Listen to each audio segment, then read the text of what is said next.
I just picked up the DJI Remote Controller 3 because I have a drone. No, actually I don't. Because I'm going to play a drone simulator with this before I get a drone and then use this on a real drone.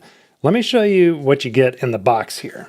So right out of the box, and I literally just opened it, you get this adjustment tool. It's a little bitty Allen wrench, and you get the unit and an instruction manual. There is no, important to know, USB-C charging cable included in this, although I, like you, I'm sure, have plenty of those lying around.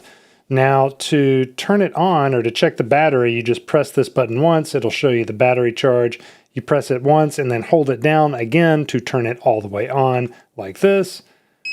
And then that turns it on. Same thing to turn it off. I was curious about this. There's no joysticks, but if you'll notice, they come installed right in here in these little holders so that you can take them out. So they come out just like this, and they are very premium quality feeling little guys. These are just the storage containers so you don't damage it when you're transporting this. You can transport this in a bag or whatever. Pretty smart in my opinion. And they just screw into place like this. If I do something wrong, you'll get to see it live. Okay, that's in there, and now we'll do the other one.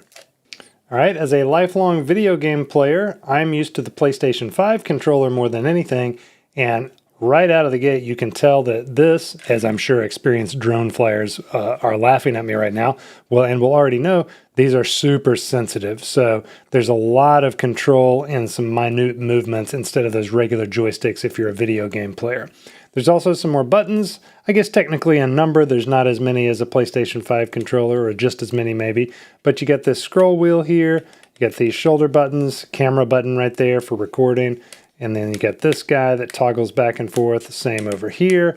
We got this transmission signal right there, so that's where the transmission signal's coming in and out. Start and stop over here, and that's pretty much it. Like I said at the start, there's where your power goes right there.